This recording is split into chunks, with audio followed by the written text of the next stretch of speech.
Recording in progress. Okay. Well, good evening. Thank you all for coming. It's nice to see so many people here. I will let Barb Francis introduce our guest, but before I do, I want to tell you we are going to have a May meeting. And the topic is going to be Florida's gun laws and update. So we'll have two speakers. Gwendolyn Sappho is the vice president of the local league, and she'll be presenting a brief overview of local league action concerning the gun issue. And the second speaker will be Rebecca Darrell, who is the legislative liaison for Moms Demand Action, and she will also be speaking about the gun issue. So that's coming up in May. And May 14th, yes, 7 o'clock. Okay, I'll turn it over to Barb Francis now.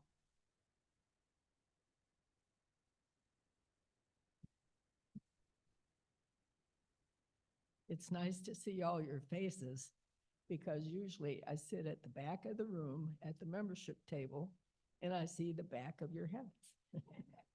But today I have Alice Gridley helping out, so I appreciate that. I met April about a month ago when she gave a presentation to the UF Library Users Group. And we thought that it was such a good presentation, we should share it with more people. April is the UF Journalism and Mass Communications librarian. She got her degree in journalism from UF, and then she worked for a while as a journalist at the Gainesville Sun. She also had a job in the law library, and it was not a professional job, and she was encouraged by some of the other librarians there to go to library school, which she did. So she has now been in her position for 10 years, and we appreciate her coming.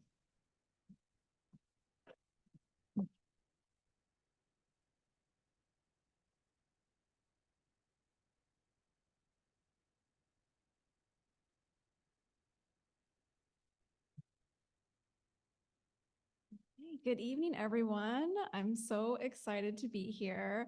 I had such a good time the first time that I was kind of hoping someone would ask me to come back. So I was thrilled to get Barb's phone call and to be able to share this presentation with you all. Again, I'm the Journalism and Mass Communications librarian at UF. So what that means is I have a background in journalism, I have a master's degree in library and information science, and I am the liaison to the College of Journalism. So my job every day is to show journalism students and practitioners how to find information, how to evaluate it, how to use it. And I spend a lot of time showing people how to develop good media literacy and news literacy skills. So that's what I'm thrilled to be here to show you all today. Do we have my slides?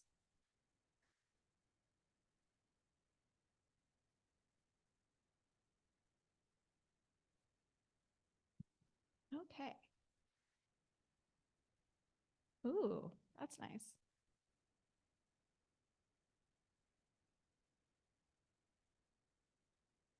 Yes, okay.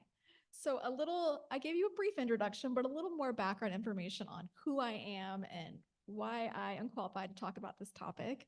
Again, I'm a graduate of the UF College of Journalism. And to the right there, you can see me working as a journalist at the Gainesville Sun. I worked for the features department. And you can tell by the size of that computer that that was about quite a while ago, about 2005. So when I started working in the UF libraries, I realized that I was still disseminating knowledge and information, but just in a different way. It was very similar to my background as a journalist. So when the journalism librarian position opened up, it was like the full circle moment of all of my education and experience prior to that. So it was a dream job for me, which is why I'm still here 10 years later. And so I went on to become really embedded in the College of Journalism. There you see me in Weimer Hall, if any of you've been over there before. And then here is, because librarians at UF have tenured track positions and we do our own research, here's me presenting with some of my colleagues at a national conference. We did a study where we interviewed over 50 journalists from around the country about their information seeking habits and their information literacy skills. So I've spent a lot of time immersed in this topic. Okay, what is information literacy? I know Sybil and Barb know what information literacy is because that's very jargony for librarianship, but information literacy is the ability to think critically and make balanced judgments about any information we find and use. And we're inundated with so much information every day that it's actually become harder to do that than ever before. It empowers us as citizens to develop informed views and to engage fully with society. If you ask me, information literacy is the foundation for everything. We can't become informed citizens. We can't make informed decisions. We can't act and become activists until we understand those issues, and information literacy is how we do that. So more simply put, information literacy is the ability to locate, evaluate, and use information effectively. So then what is media literacy? Media literacy is, if information literacy is the overall umbrella, media literacy is sort of hanging from that umbrella as a sub aspect of that. So if you think about your media literacy skill toolbox, someone who's media literate has the ability to decode media messages and understand the systems in which those media messages exist. It's less straightforward than it's ever been. They know how to assess the influence of those messages on our thoughts, on our feelings, and our behaviors. And they also know how to create media thoughtfully and conscientiously. So the overwhelming amount of information makes it difficult to sort out reliable from fabricated information. And actually, a couple of my colleagues at the Marston Science Library, Tara Cataldo and Amy Bueller, they've actually done a study on a phenomenon called container collapse. And what that means is we used to be able to evaluate and differentiate different types of information because we had physical containers, right? A newspaper was a newspaper, a magazine was a magazine, an academic journal was an academic journal, and those all had physical cues to signal to us what we were looking at and use it accordingly. But now, when all of those different types of information sources have been put online and or available digitally, you may be looking at a link and not know if you're looking at a digital newspaper article, a digital magazine article, a digital journal article, because you're looking at a link on a screen, and it's harder to differentiate because you no longer have those containers. An example I can give you is I once had a student tell me, I found this really great website on my topic, and she had a very niche topic, so I was kind of skeptical. And I said, wow, you found a whole website dedicated to that? Let me see. She brings it up, and it was a digitized journal article, an academic journal article. But to her, it was a website. So it's making it harder and harder for us as information consumers to understand, wait, what am I looking at here? So again, new technologies create and widely share information, which makes it possible to spread misinformation that looks like it's from an authoritative source. That's, you can have an article that has a logo that just has a slight difference from a mainstream news source, but to the general news consumer, they immediately go, oh, I recognize that. That's an authoritative source. There's the conflict between speed and accuracy has escalated. And we saw that with, for example, the war in Gaza. There was information coming out immediately. And when you think about it, like, wait a minute, was there time for someone to fact check this? Did they interview anybody? Did they track down authoritative sources? Is there anyone on the grounds? Do they have photographs? How is this being put out there so quickly? And it's because everyone wants to be the first person to get that information out, and they're all competing with each other. But then when you do that, you lose accuracy. And the internet and social media has made it much easier to select only the information that supports our pre-existing beliefs, reinforcing rather than challenging them. And that's what we call an echo chamber. When you're on Facebook or you're on Google and the algorithms know what you gravitate towards, what your personal beliefs are, and they only feed you information that falls into that echo chamber, and you don't see anything that's from a different perspective that may challenge your point of view. And if we're all existing in those echo chambers, that can be very problematic and further spread misinformation. So how is this becoming a problem? We have lots of examples of how this is becoming a problem.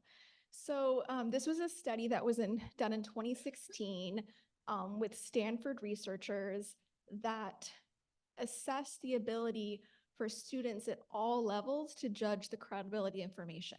So we're talking middle school, high school, even up through college.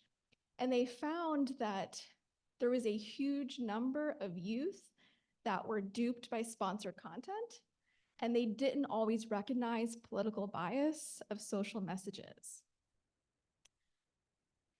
And you might be thinking, oh, well, that was in 2016. Surely it's gotten better by now. We're a little smarter about this now. This study is from 2021, and it was called Student Civic Online Reasoning, and it was a national portrait. So they assessed 3,446 high school students. So they gave them 6 constructed response tasks on the internet, and the students struggled on all of them across the board. They were asked to investigate a site claiming to disseminate factual reports on climate science. 96% never looked further to realize that that organization had ties to the fossil fuel industry. 2/3 were unable to distinguish news stories from ads on a popular website's homepage. So again, container collapse. They see a story online, it's disguised to look like a news story. They don't even realize that it's an ad or sponsored content. More than half believed that an anonymously posted Facebook video shot in Russia provided strong evidence of US voter fraud. So they weren't asking, where did this video come from? They didn't dive deeper to see the origins or the original content. They didn't do something that we call lateral searching, which I'll get back to later, where you look to see, has anybody else published this video? Has it been talked about anywhere else? Any other major media sources have picked this up? They didn't take the step to do that. So what went wrong? How is this possible, right? And I've heard people say, oh, they must lack critical thinking skills. Well, actually, they were thinking pretty hard, but they were thinking based on their own prior assumptions and experiences, instead of investigating the sources that they were looking at and thinking about, where did this come from? Who produced it? What are the potential biases? So instead of investigating the organization or the group behind a site, students were often duped by weak signs of credibility. And when we train students in media literacy, we're using techniques that were created in the very early internet stages that no longer really apply today. So for example, a website's look. I know when I was in middle school and high school, I was always told, if a website isn't well designed, if it looks cheap, or if it looks homemade, then it's not credible. Well, now you can have websites that look beautiful and are amazingly designed and have all the best features and still be giving misinformation. So that no longer applies. They looked at its top level domain. So another thing I was always told is if it ends in .org, then it's a credible resource. Or if it ends in .gov, it's a credible web source, credible web resource. And that's not always true, because you can have you can have an organization that is, for example, there was an organization that was related to like a racist organization that was spreading misinformation about MLK and MLK Day. So just because it ends in .org, anyone can register for a .org, right? That doesn't mean that it's a more credible website, but that's what a lot of us were taught. Or sometimes you can have government websites that might have faulty information, and we won't dive too deep into that on either side of the political spectrum. Or the content on its about page. Well, anybody can say, oh, we're the #1 source for X on their about page. That doesn't mean that it's true. And then the sheer quantity of information provided. A lot of students thought, wow, there's a ton of information on this website. They have reports and they have articles and it must be credible, but a lot of information doesn't mean it's quality information. So the other thing that needs to be considered is misinformation isn't always as simple as just wrong information. It can come in many different forms, and we have to think about what that can look like. So you can have satire or parody.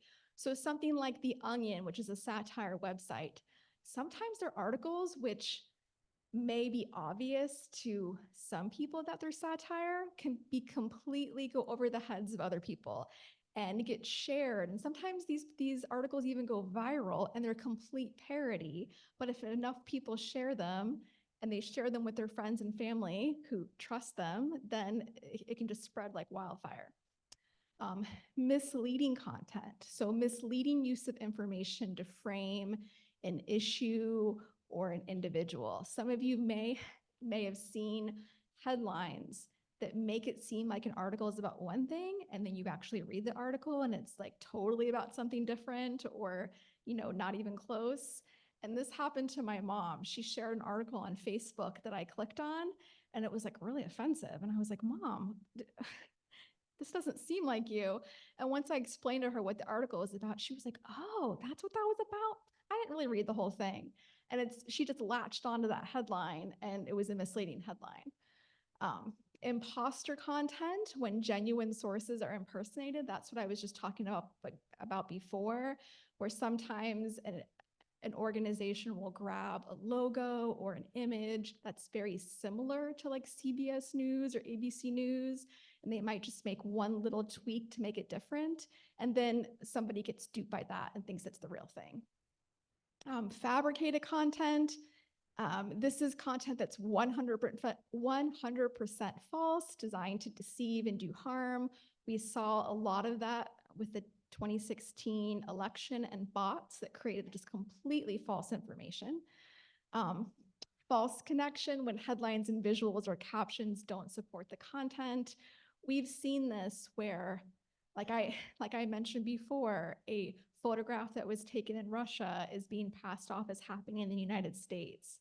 Or you might see a photo of a protest that they said happened last week when it happened 5 years ago in a completely different country, but no one's taking the time to investigate the source or asking themselves, wait, where did this photo come from? False context. So when genuine content is shared with false contextual information, so what that means is when everything in the article may technically be true, but they're leaving out the larger context, and they're leaving out the fact that this is a very complex, layered issue, and they're just boiling it down to a soundbite, because we all want certainty. An example I can give of this is during the Bush administration, there was a big push for abstinence-only education. Some of you might remember that. And there was a study that came out that said, great news, abstinence-only education works. It works great. And so a lot of news sources pick this up as like study, researchers say, or according to a study.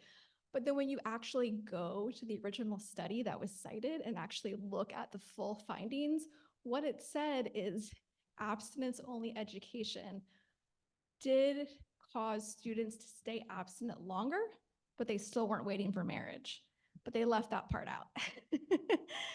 So that's an example of okay, technically that's true, but how do you define working? And then what is the larger context? And then also manipulated content, when genuine information or imagery is, again, manipulated to deceive. Okay, so how do you spot quote unquote fake news? So I always encourage people to just in the back of your mind, be evaluating the articles that you're reading on the article level, because even the New York Times can publish a crappy article from time to time, right? So we really need to think about on the article level, what am I looking at? So for example, consider the source. Click away from the story to investigate the site or its mission or its contact info. Who is producing this information? What is their intent? Why are they producing this information? Reading beyond the headlines. So, I'm sure many of you know that we're in a crisis in journalism where there's mass layoffs, newspapers are shutting down. It's a really hard time to be in journalism. So what a lot of news sources are doing is they're trying to get as much traffic as possible, especially on their online articles.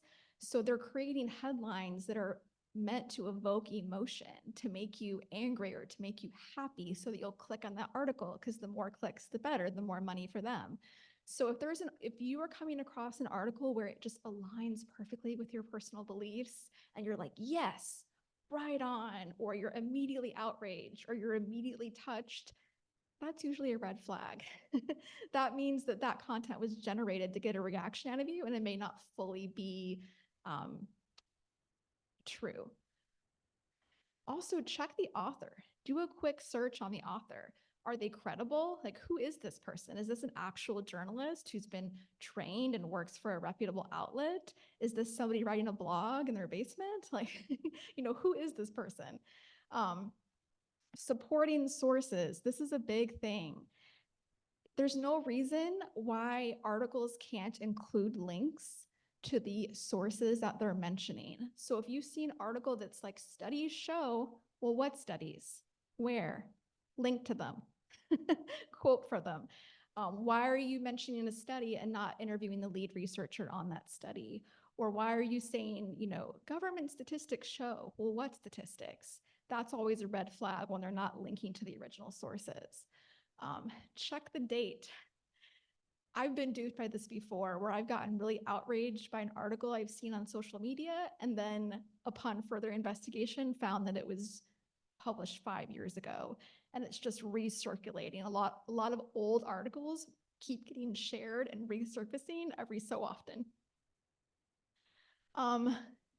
Is it a joke? Again, if it seems really kind of out there, ask yourself, is this parody? Like, is this serious? And then check your biases. Consider if your own beliefs could affect your judgment. If you are already making a judgment about the content you're about to consume before you even consume it, or you already have made an assumption before you've even read the article, that's a red flag. And then, of course, ask the experts. Like, if you have questions about, is this legit? Like, is this a legitimate source? You can ask people like me, librarians, educators, researchers, to kind of help verify your assumptions. Okay, the media bias chart. This is kind of a famous chart. Raise your hand if you've seen this chart before. All the people that were in my prior session, yeah. So this is a very controversial chart, and I'll explain to you why. So this chart was put together, and they release a new version every year by an organization, a nonprofit called Ad Fontes Media. You can go to their website, you can read their full methodology on how they evaluate news sources. They have a full panel of media information experts, and they place news sources on this spectrum where the higher you go is the most accurate. And then the further you go right is further to the conservative right, and then further to the liberal left, I guess. And what's controversial about a chart like this is there's a couple different reasons. One, when you look at a chart like this, people like me would assume that you would look at this and go, oh, well, of course, I want to stick with news sources that are as close to the top as possible and as close to the middle as possible. So I really want to follow the Associated Press, PBS NewsHour, ABC News. But what happens is when a lot of people see a chart like this, they go, oh, perfect. My favorite news source is as conservative as I am, or my favorite news source is as liberal as I am. And then they miss the whole point that you want to be, you don't want to be on the extreme right or left. You want to be as close to the center as possible. The other criticism about a chart like this is that it kind of simplifies media literacy to make people think, oh, we have good sources and we have bad sources, and you just have to stick with the good sources. When in reality, even good sources, like I said, can publish a bad article every now and then, or can make a mistake. Even our most reputable news outlets can make a mistake. So I like to show people this chart because I think it just gives you an idea of media bias and that potential sources can fall in different places on the spectrum. But I still think it's important to evaluate news on the article level as well, in addition to being wary of the news sources that you're consuming and where they fall in the chart.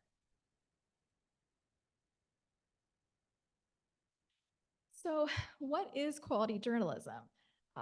You might get a couple different answers when you ask a question like that. But in my research, like I said, we looked at the information-seeking habits of over 50 journalists from around the country, and we were able to see what were expert behaviors and what were novice behaviors. And it sort of coincided with this chart from the News Literacy Project on the 7 standards of quality journalism. So again, things like multiple credible sources. Looking at, if you read an article that's talking about an event and they didn't interview anyone at the event, or if they are talking about a marginalized group of people and they didn't interview anybody from that group of people, that's when you should go, this doesn't seem like they really did their due diligence with finding good sources to interview for this story. Or verification, the process of checking and confirming facts and details. Again, that takes time. You can't, of course, breaking news is breaking news, but you can't have an article just appear instantly after an event happened and be 100% confident that they verified and fact-checked everything in that story. Avoidance of bias, presenting the facts and necessary context, and not in a super passionate, extremist manner. Balance of perspectives, providing the fuller context, documentation, again, linking to those reports, to those studies, to that data, really verifying where the information came from. And then, of course, being fair and giving subjects a chance to share their story or their point of view. Can someone make sure I'm doing okay time-wise? Someone let me know if I'm not. Okay, evaluating content. So there are a couple different methods for evaluating content, but one really popular one is called the SIFT method. So what the SIFT method does is it encourages you to stop before you, get outraged or feel the need to, go right on, stop, and then investigate the source. Again, who created this? Why did they create it? Do they have the expertise to be sharing this information? A good example of that was during COVID. We heard a lot of experts give a lot of opinions during COVID about things like vaccines, but were they all infectious disease experts?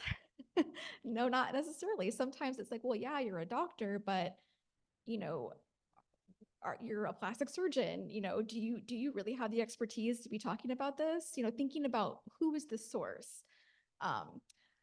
Find better coverage. So this is what we call lateral reading. If you find a news source that's talking about something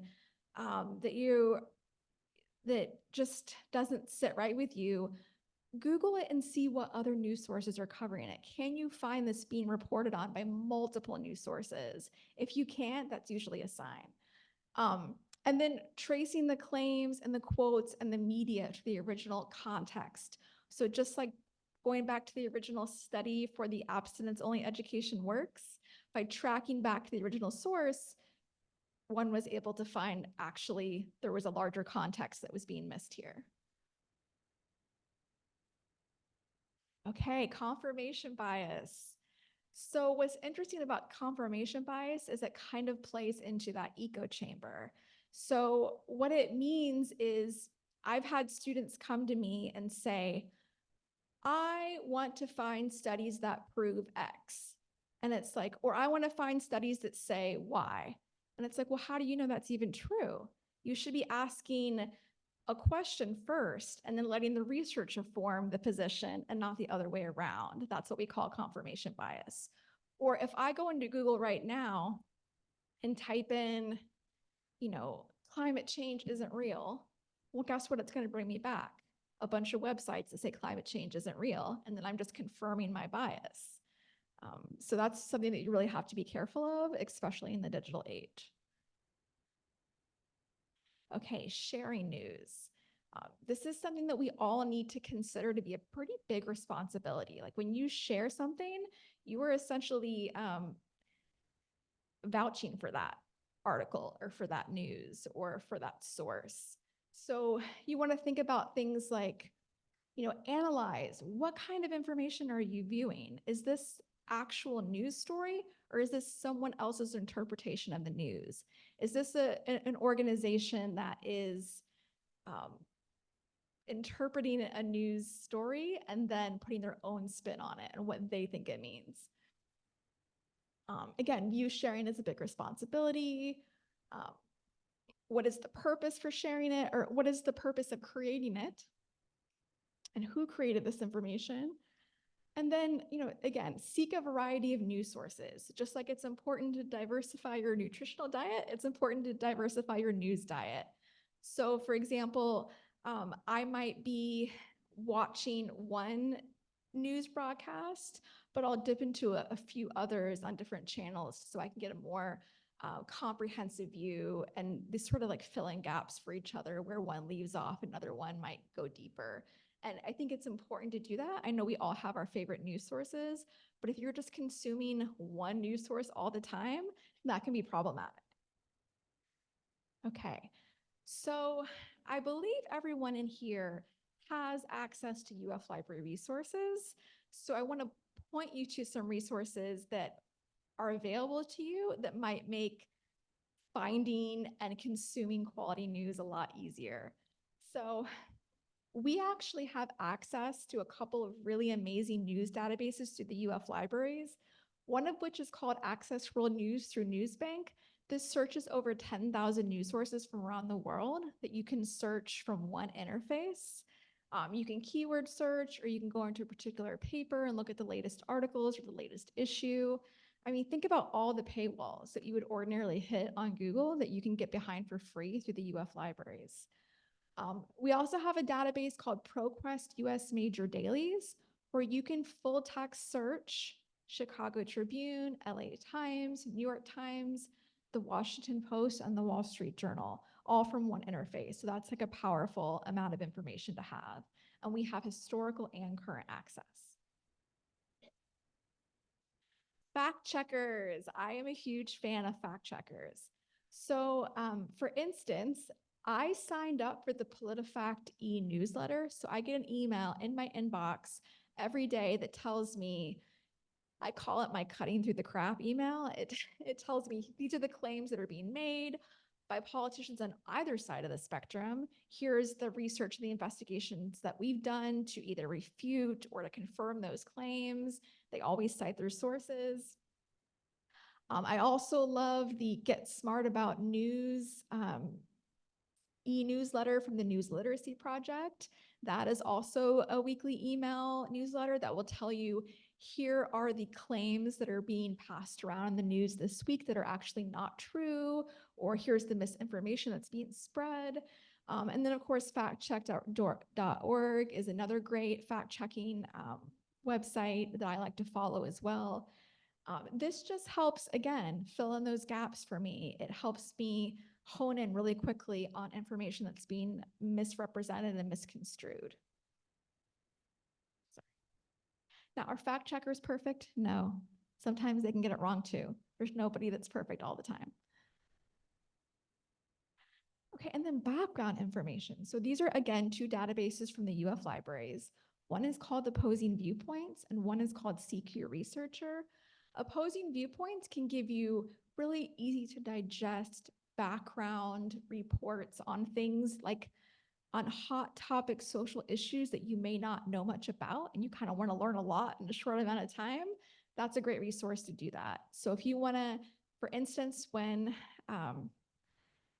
the war in Gaza was in the news, there is a topic report on the historical context of the Israel-Palestine conflict. I didn't know a lot about it. I wanted to read up on it and really inform myself, and that made it a lot easier to do it. And then CQ Researcher also gives you in-depth topic reports, and it also will provide perspectives from either side of a controversial issue with people who actually know what they're talking about, arguing or debating a point. And I know you all are very familiar with local voting guides, but the UF Libraries also has a voting guide. I'll share these slides with all of you afterwards, and you'll have all the links. But this is a voting guide that, like, our political science librarian and several of my colleagues in the UF Libraries keep up with resources for researching candidates, for finding voting records and histories, and finding news sources, all of those things. Okay, I think I went through everything. I'm surprised. So that's my contact information. If any of you have any questions or comments or want to stay in contact with me, I'm super happy to stay in contact with any of you. I love giving talks like this and talking with anyone about finding news, evaluating news, media literacy. That's my jam. So does anyone have any questions?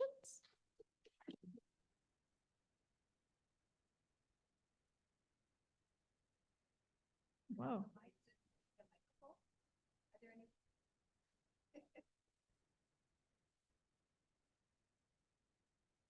Questions?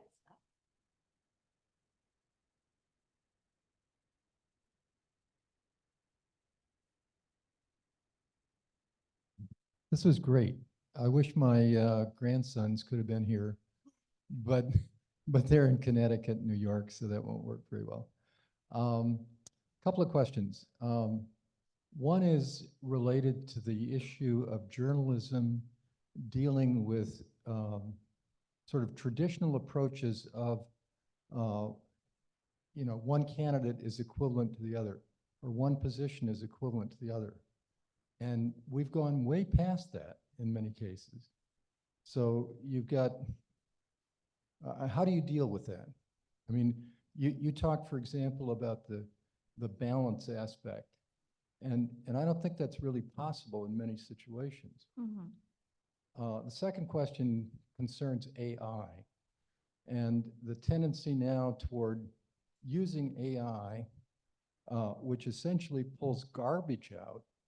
I mean, a lot of the AI models are built on the internet and information in it. So it's pulling garbage in comparison with what's real.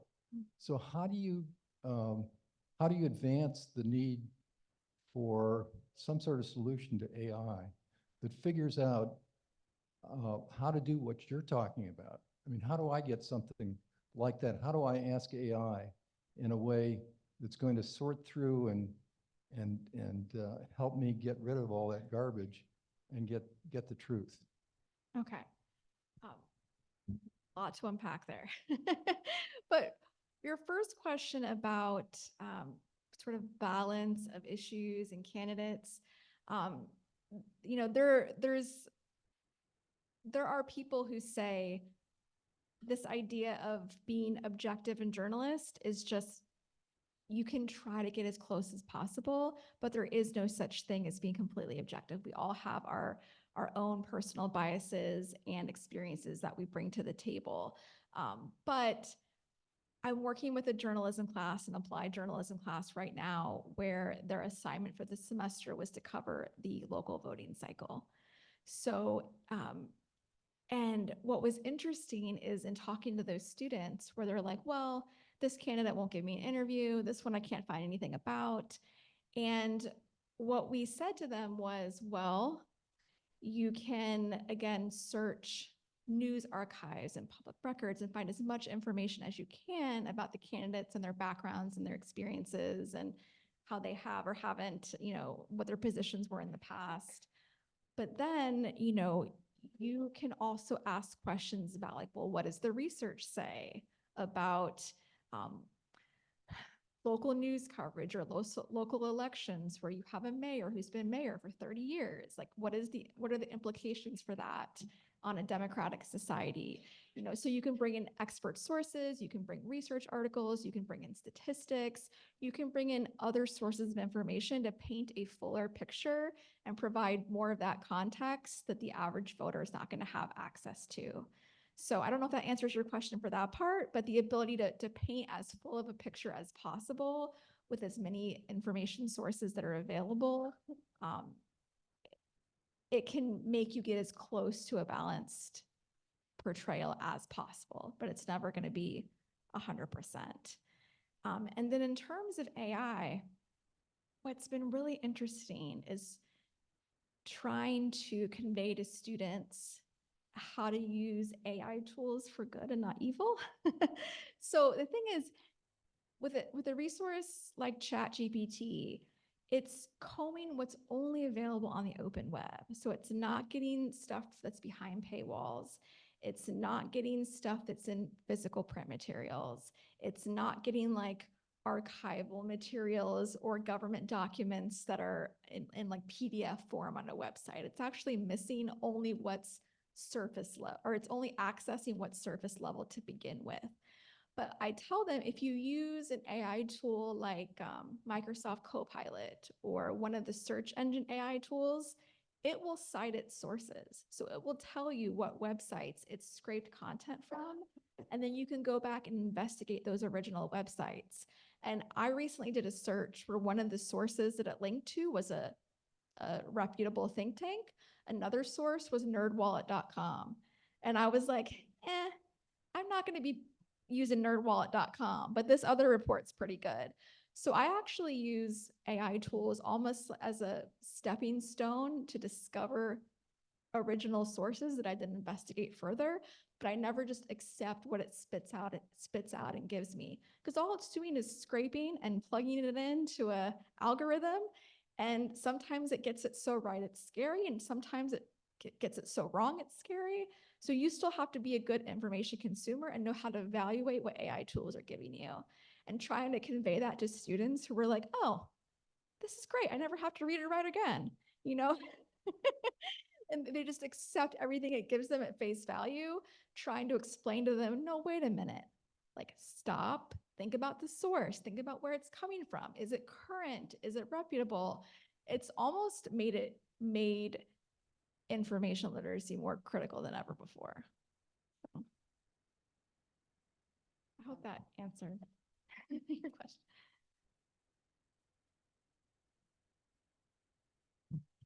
You're gonna work out. Where is she? Oh. I have two questions. One is a quickie. That chart that had the inverse V, where were CNN and Fox News in that? The media bias chart? Oh, can we bring up the slides again? Or did it have TV news in it? Yes.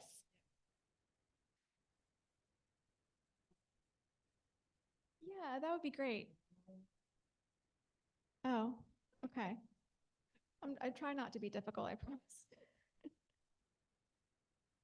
The one with the media, keep going down. Well, while he's looking for that, the other question is I've had two people who admit to believing in conspiracy theories, that they say they go into the real web or whatever they called it for their news. They don't rely on journalism or network news anymore. They go to the source and they think that's more truthful. Mhm. And I don't know whether that's the dark web or some other place that I don't go, but could you talk a little bit about that too?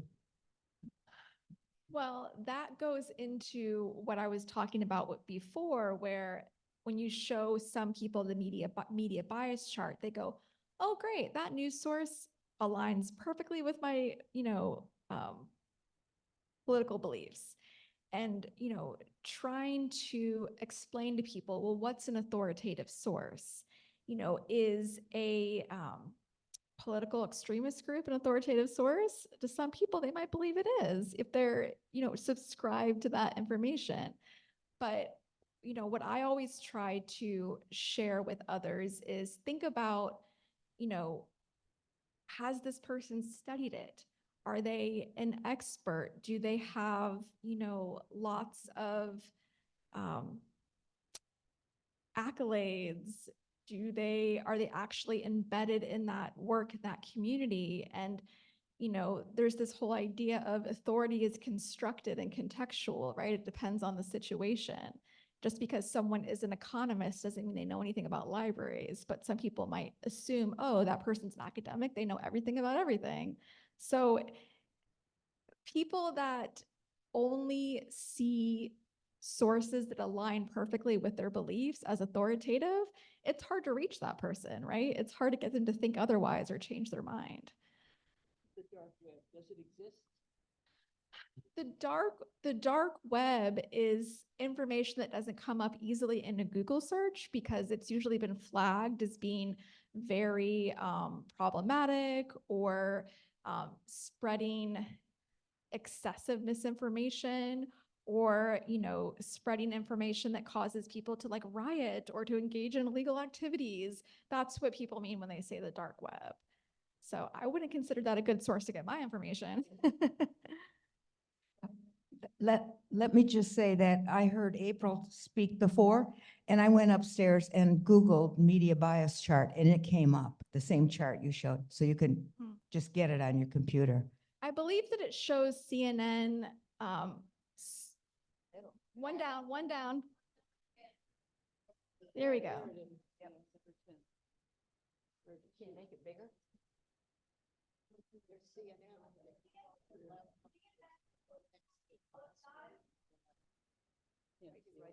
CNN skews to the left. It's not completely in the middle, but it's not in the far left. And it's not at the very top, but it's close to the top. So it's, it's according to that chart, it's not the most accurate and most unbiased news source, but it's there it is. There.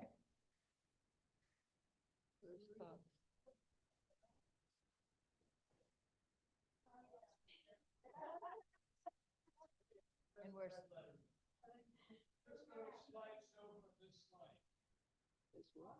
Ooh, yeah. CNN, I see CNN next to Joe. Yeah, CNN. Now where's Fox?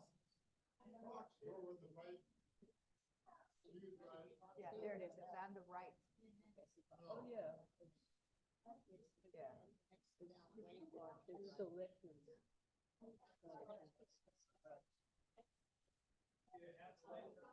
I wish I did. I don't have a laser pointer. I do? Does it have a laser on it? Where'd you say that was media bias? Did you say media bias? This is the media bias chart. Maybe like right here? Oh.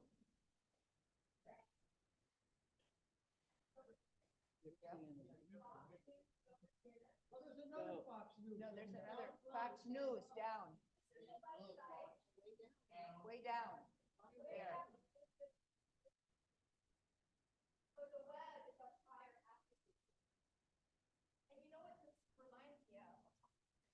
is I was talking to a friend of mine and I said, yeah, like PBS News and the Associated Press, according to this chart, they're at the highest level of accuracy in the right in the middle for the least biased. And she goes, April, I know, but they're so boring. And and and yeah, like when you lose accuracy and you lose bias, you lose interesting, you lose entertainment value. And that's why Fox News channel is further down in accuracy, because they have to be more entertainment, and the website's higher in accuracy because that's not as important, on the web. So yeah, you have to balance that. You have to consider that, if someone was just giving straight authoritative unbiased news on TV, would that keep people watching for a 24-hour news cycle? And they're wanting to stay relevant and make money too. Yeah, I hate to ask, but where is MSNBC? Oh, well, never mind. You're gonna drive him crazy. They'll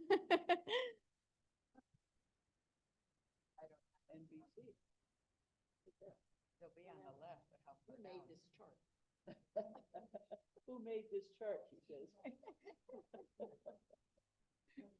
You're asking good information literacy questions.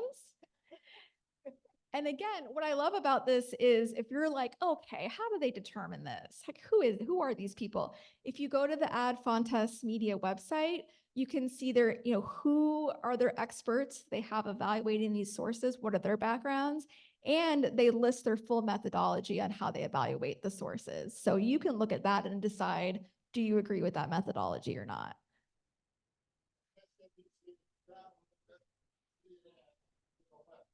Ah, sorry. Thank you.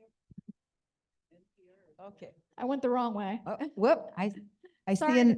I see another question. Okay.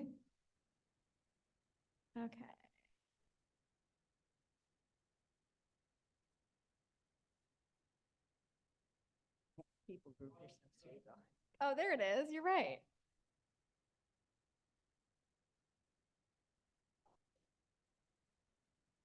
I've got the mic now. So now I'm in control. I just want to see Mary hustle across the room. But no, I did not have a question. I just wanted to comment how much I appreciate you coming and sharing this. I mean, I really Thank you. enjoyed it. Any more questions? Oh, one more. Well, two more. And thank you, April.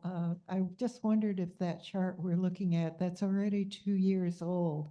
Do you think they're going to update it? Yeah, I believe if anyone has their phone out and can Google it, I believe that either the 2023 or 2024 should be up. I believe they come out with a new one every year. Yeah, I think when I Googled it, it was the 24 chart Yeah. that I was looking at. So I just need to update my slide. It might have totally changed, actually.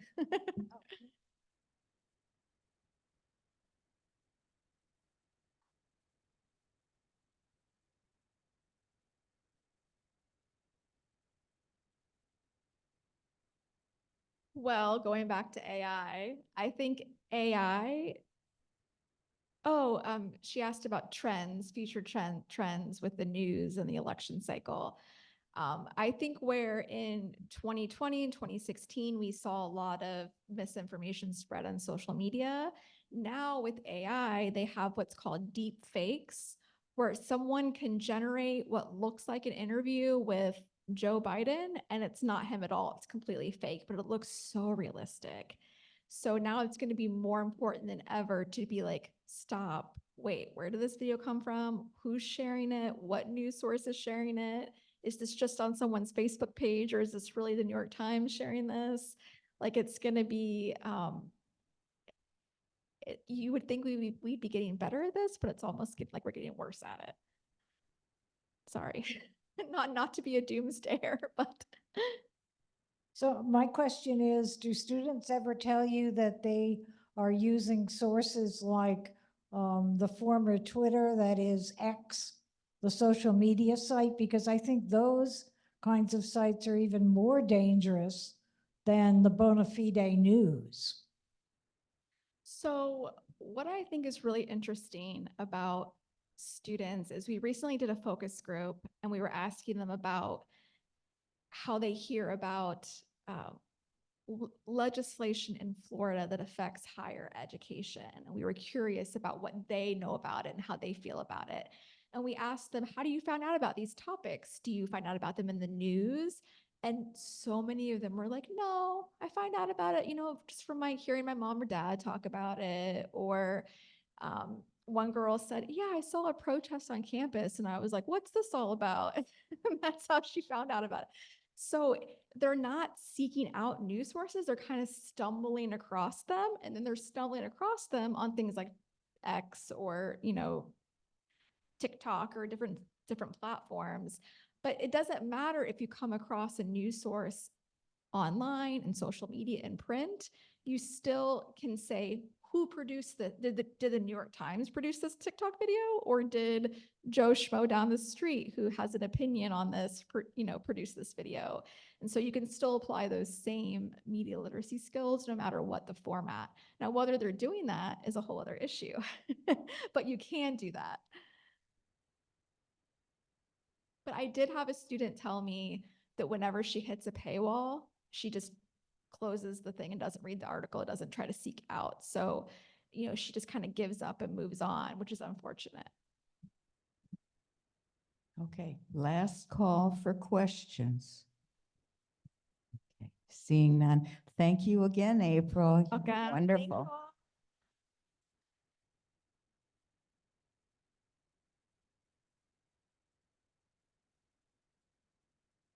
Yeah, they were a great audience.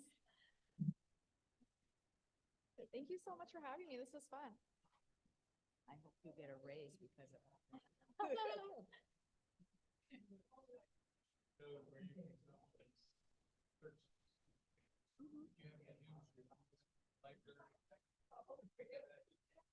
Yes, so as long as, I know that you all have the ability to get library accounts, yeah. So once you're logged in through that, I believe you can just click on the links that I provide in the PowerPoint. Or if you want me to follow up with here's where you click and to get to this and that, I can do that as well. Thank you, that was very interesting. Oh, thank you, I appreciate it. I have to tell you about my son, Okay, Craig. okay, So he was the first employee at Google. really? He was from the Sergey Brin College. And so Oh. they asked him, since he was brilliant and they asked